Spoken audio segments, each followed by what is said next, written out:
the best outside rusher. And, and honestly, having done a Chicago game, one of the best people in the National Football League. And that was one of the tragedies with this. Like, this holdout, lack of communication with, the guy that goes to Buffalo, not the Bills, the University of Buffalo, right. is a great college player. You draft him.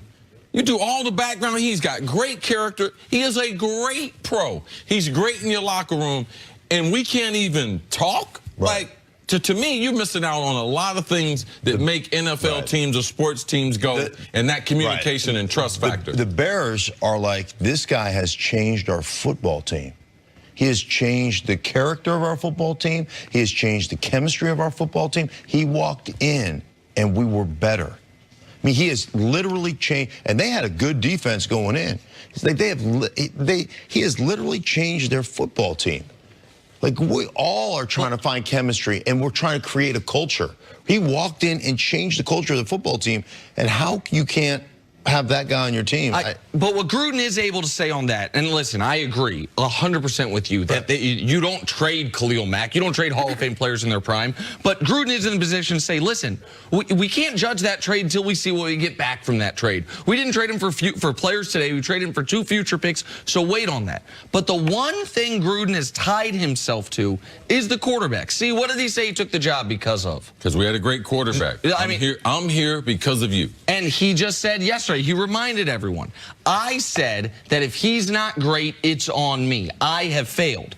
And that is the part that is, I don't blame John Gruden. There's a lot I blame John Gruden for. I do not blame John Gruden for Derek Carr being who I think Derek Carr's been most of his career. A dinker and dunker who had one great season.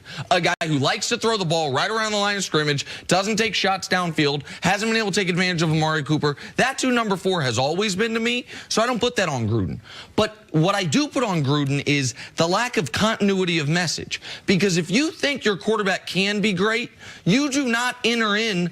You don't trade Khalil Mack and enter into an optional rebuild when you have a franchise quarterback who is in the heart of his prime, who has a new contract extension that just kicked in last year. That's the part of this doesn't make sense. The only way Gruden's tenure thus far with the Raiders makes sense is if he thinks the quarterback's not any good and he thinks we have to rebuild everything. We have to draft a quarterback. That's why we need those picks. That's the only way this makes sense. All right, let's move on to the New England Patriots now, who are currently Vegas' favorite to win the Super Bowl. So basically, nothing new.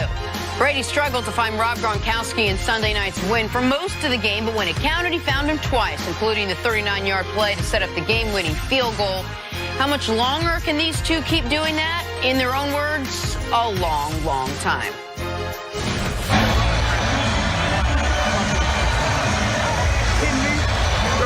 Forever. You know that. You know that. There's Brady. We can play forever. We're doing this forever. CeCe, what was your reaction to what Tom had to say? Gronk didn't say yeah. Gronk didn't say yeah. Sometimes you know you have moments of euphoria.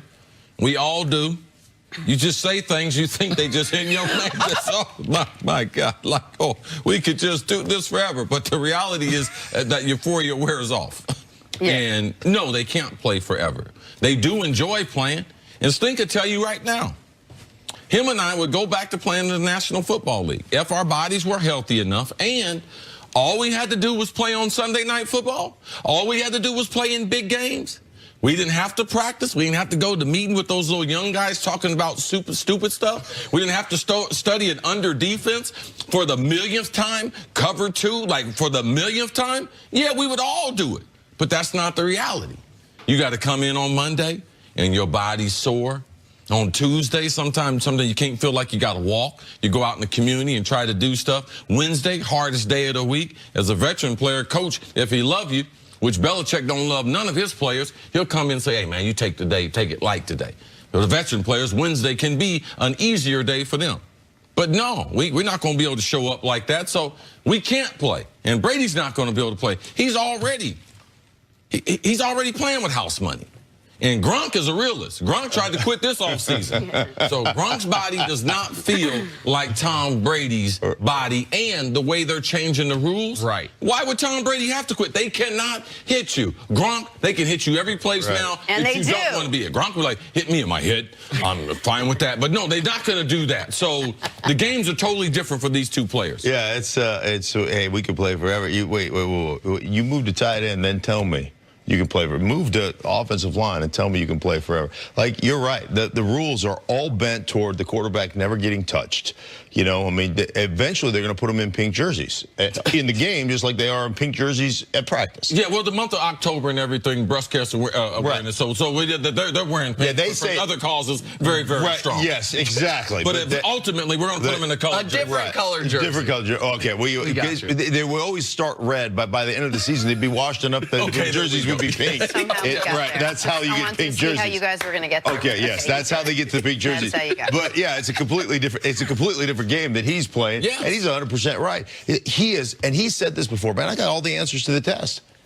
The game for him is so easy, and the rules have made it even easier for average quarterbacks to compile statistics. Why would he ever walk away? Every rule has made Tom Brady, every rule they've made has made it more likely that Tom Brady's body feels better after a game. Yes. And less likely that Gronk's does. Because what you said, while long-term health, I'm glad they're protecting the player's head.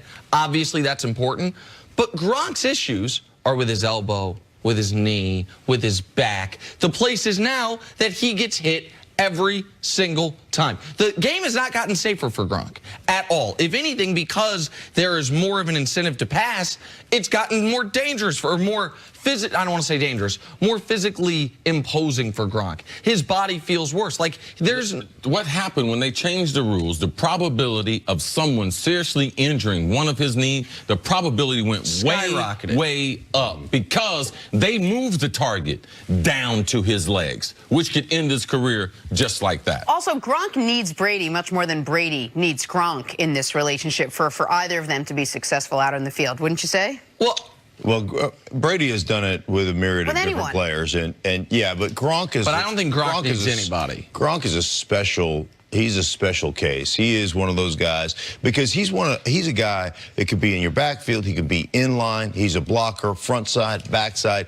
He does all those things exceptionally well. He can be in the slot. He can be outside the numbers. So he's such an incredible matchup guy, and he's so hard. Anytime he break the huddle, you got to have a plan.